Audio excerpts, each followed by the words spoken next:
bonjour à toutes et à tous. Aujourd'hui, je vous invite à un voyage sensible, intime, au cœur de l'un des plus grands mystères de la musique pop. Une femme que le monde a admirée sans jamais réellement comprendre.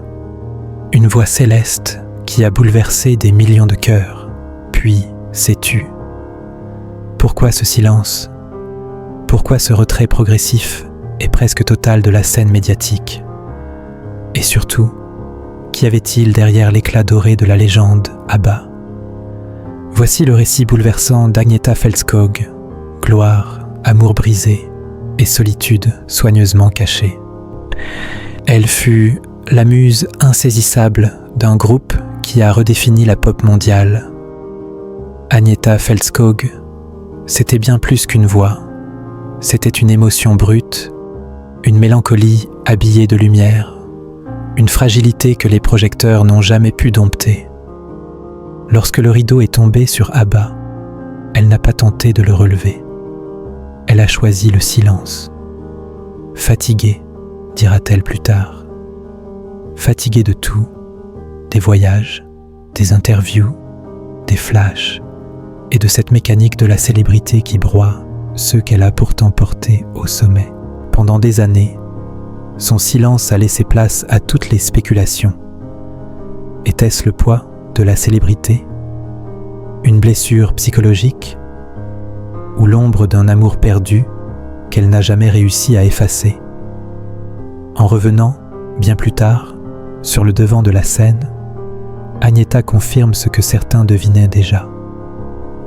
Derrière le vernis des sourires et des tubes planétaires se cache une femme brisée par une histoire d'amour trop étroitement liée à sa carrière.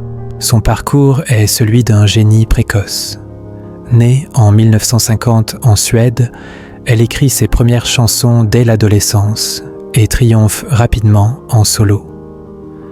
Avant même ABBA, elle est une célébrité nationale, admirée pour sa voix cristalline, mais surtout pour sa capacité à émouvoir sans artifice. En 1972, elle rejoint Björn Ulvaeus, Benny Andersson et Annie Fried Lyngstad. Le mythe ABBA commence. Mais ABBA n'est pas qu'une aventure musicale. C'est aussi une aventure intime, et c'est là que le vernis craque. Car Björn n'est pas seulement son collègue, il est aussi son mari. Leur rencontre en 1968 ressemble à un conte de fées nordique. Elle, timide et réservée. Lui, déjà expérimenté. Ils tombent amoureux, se marient en 1971 et donnent l'image d'un couple fusionnel, uni par la passion de la musique. L'histoire aurait pu rester belle si la célébrité ne s'en était pas mêlée, car très vite, ABBA devient un phénomène mondial. Le monde entier danse sur Dancing Queen, Mamma Mia ou The Winner Takes It All, sans se douter que cette dernière chanson est en réalité un cri de douleur écrit par Björn au moment de leur divorce. Les enfants naissent, Linda en 1973, Peter en 1977, mais Agnetha ne s'épanouit pas. Pire, elle souffre de tout, des tournées, de l'absence de ses enfants, de la pression constante. Son anxiété s'aggrave, les crises de panique se multiplient. Elle avoue rêver de fans déchaînés qui veulent l'avaler tout entière. Une angoisse qui n'est plus supportable. Et tandis que le groupe continue d'enchaîner les succès, elle sombre. Le divorce est prononcé en 1980. Officiellement, il est amical. Mais dans ses mémoires, As I Am, Agnetha confie que tout cela n'était qu'un masque. Il n'y a pas de divorce heureux. La phrase claque comme une gifle.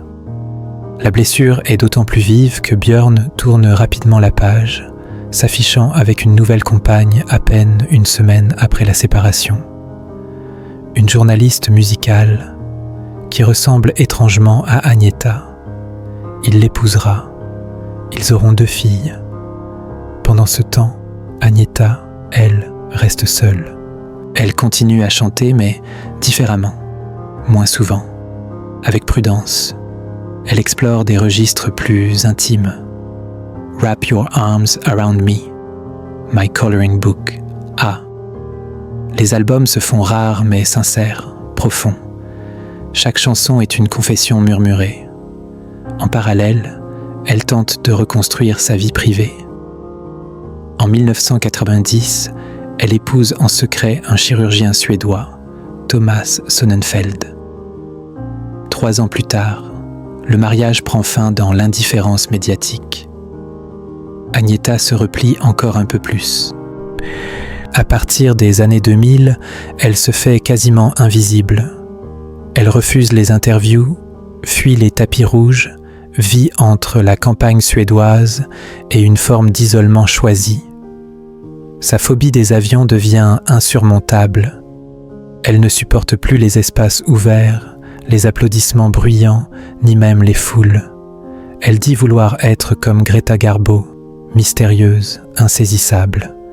Et dans cette fuite, c'est aussi une manière de protéger sa douleur qu'elle ne veut plus exhiber. Ce retrait contraste violemment avec le comportement de Björn, toujours très présent médiatiquement.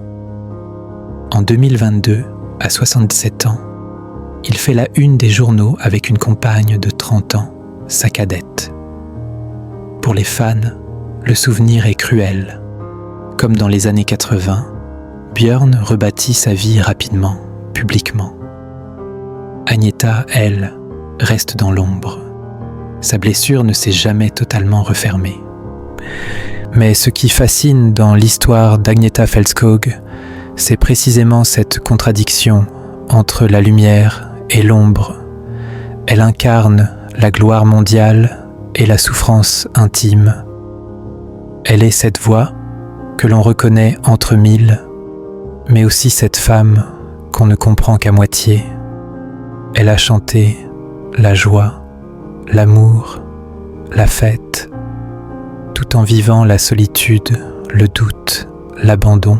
Son interprétation de « The Winner Takes It All » reste l'un des moments les plus poignants de l'histoire de la musique. Beaucoup y ont vu un chef-d'œuvre d'émotions brutes, d'autres une mise en scène cruelle de sa douleur personnelle. Elle dira elle-même « Ce n'était pas difficile de chanter cette chanson. J'y mettais tout ce que je ressentais. » Une phrase qui résume à elle seule toute sa trajectoire artistique. Elle ne jouait pas. Elle vivait ce qu'elle chantait. Aujourd'hui encore, le nom d'Agnetha Fältskog suscite admiration et tendresse, parce qu'elle a su dire non. Non à la machine du star system. Non à l'exposition permanente. Non à la facilité. Elle a choisi la fidélité à elle-même, au prix d'un immense isolement. Et c'est peut-être cela, sa plus grande victoire. Car Agnetha n'est pas seulement la blonde d'ABBA. Elle est une artiste complète, une femme brisée puis reconstruite, une icône qui a toujours préféré le silence à la compromission. Une figure rare, précieuse, qui nous rappelle que derrière chaque voix d'or se cache souvent un cœur abîmé. Et peut-être est-ce là, justement, le secret de son aura éternelle. Agnetha Fältskog, le prix caché de la gloire, chagrin, harcèlement et silence. Chers spectateurs, derrière les projecteurs éclatants du succès international, il existe parfois une ombre épaisse et silencieuse que peu osent regarder en face. Agnetha Fältskog, voix d'or du groupe légendaire Abeba, et de celles qui ont fasciné le monde par leur talent, tout en dissimulant des cicatrices invisibles, gravées par la douleur, la solitude et des blessures que la gloire ne peut guérir. Aujourd'hui, nous vous emmenons au cœur d'une histoire intime et bouleversante, celle d'une femme brisée par la perte, dévastée par l'obsession d'un admirateur devenu harceleur et recluse dans un silence que même la musique n'a pas su apaiser. Une séparation qui coûte plus qu'un mariage. Lorsque Agnetha et Björn Ulvaeus, le couple phare d'ABBA, annoncent leur divorce en 1980, le choc médiatique est immense. Pourtant, les deux continuent à collaborer professionnellement, affichant une façade de maturité et de respect mutuel. Mais derrière cette apparente sérénité, le prix personnel payé par Agnetha est immense. Elle, qui avait soif d'amour sincère et de normalité, se retrouve enfermée dans une vie où les projecteurs ne laissent plus aucune place à la vulnérabilité. Son mal-être, longtemps tu, n'était pas seulement conjugal, il était existentiel. Une tragédie familiale étouffée. C'est en 1994 que le monde d'Agnetha bascule une fois de plus.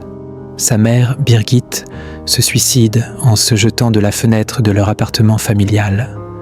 Un drame indicible, soigneusement caché du public pendant près de 10 ans. Ce n'est que dans une interview rare à la télévision norvégienne qu'Agnetha évoquera pudiquement. Bien sûr, c'est triste de perdre quelqu'un qu'on aime. Mais la réalité était bien plus sombre. Selon un proche de la famille, Birgit souffrait depuis des années de troubles psychologiques aggravés par un mariage conflictuel et les problèmes d'alcool de son mari. La douleur fut d'autant plus insupportable qu'Agnetha ne comprenait pas ce geste. Cela l'a terrifiée. Elle s'est sentie complètement seule au monde, confiera un ami d'enfance. Moins d'1 an plus tard, son père Ingvar meurt à son tour. 2 deuils successifs, une vie dévastée. Le retrait d'Agnetha de la vie publique devient alors total. Elle s'exile dans une vaste propriété sur l'île d'Ekerö, coupant les ponts avec la presse, les fans et une grande partie de son entourage.